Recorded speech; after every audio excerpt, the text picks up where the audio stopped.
One of the glories of Western civilization is that speech has become the default method of dealing with disagreements.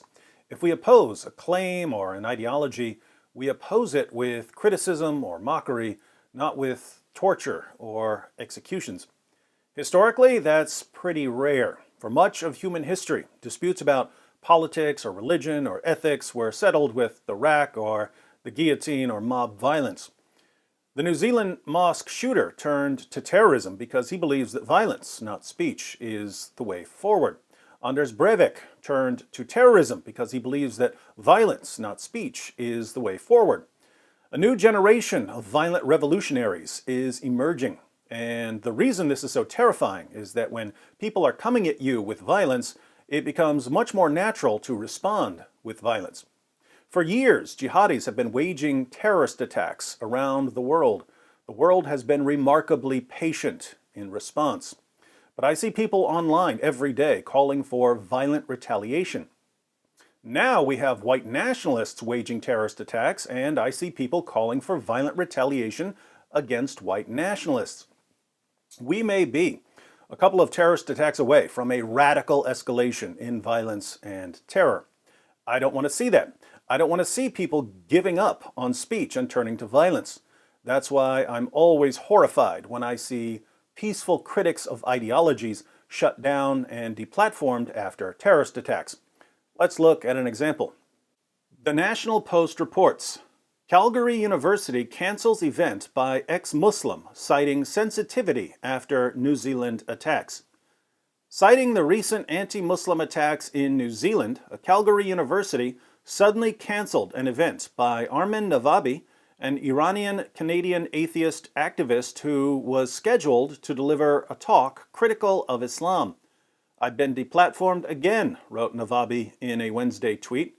The event, scheduled for Thursday afternoon, was entitled "The Case Against Islamic Reform."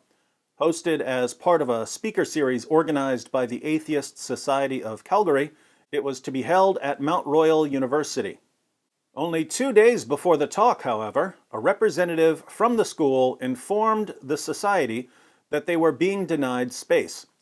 In light of the shooting last week and the responses to the event we have received from students and staff, we are going to have to cancel hosting your event with Armin on campus on Thursday, reads an email from the school's interfaith coordinator since posted to social media.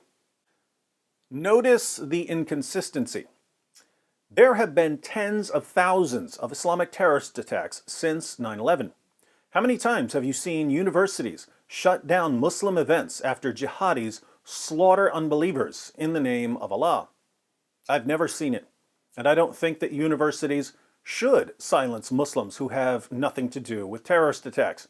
A Muslim who wasn't involved in the attack and doesn't support violence shouldn't be deplatformed, and he won't be. But when a white nationalist opens fire at two mosques in New Zealand, not because he hates Islam, but because he's upset about immigration, a university on the opposite side of the world shuts down an event with an ex-Muslim atheist who wasn't involved in the attack, doesn't support violence, and certainly isn't a white nationalist. In fact, Armin Navabi is precisely the sort of person who would have been targeted by the New Zealand mosque shooter. Hypocrisy at its finest. The Atheist Society of Calgary has since said the cancellation was akin to acceding to the wishes of the New Zealand gunman.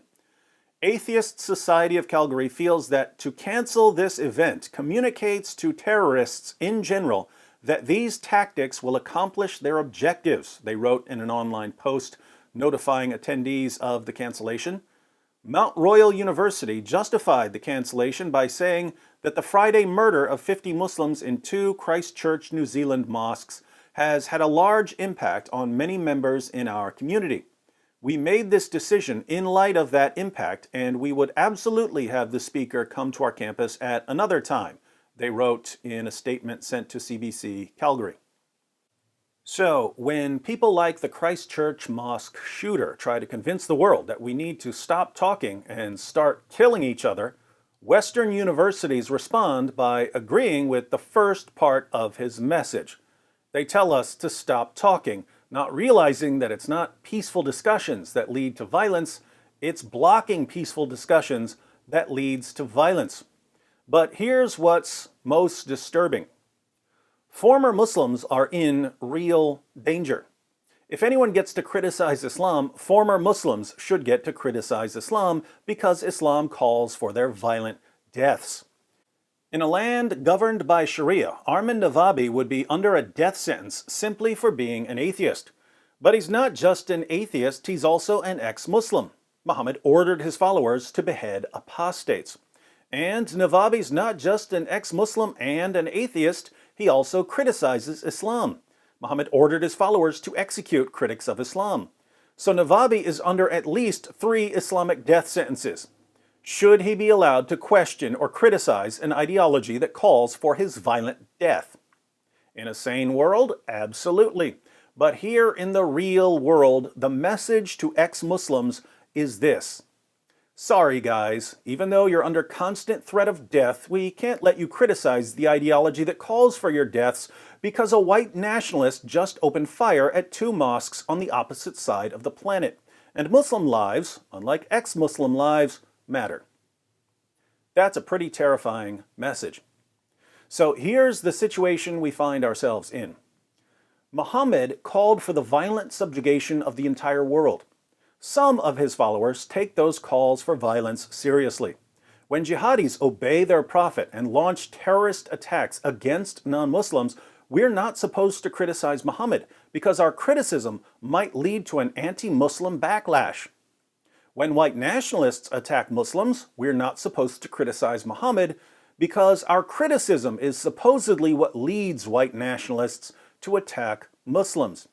So, if Muslims kill non-Muslims, critics of Islam have to be silenced. If non-Muslims kill Muslims, critics of Islam have to be silenced. No matter what happens, critics of Islam have to be silenced, just like Muhammad demanded. Pretty impressive that an illiterate 7th century caravan trader can get the entire world to grovel at his dead feet like this. But that's Islam.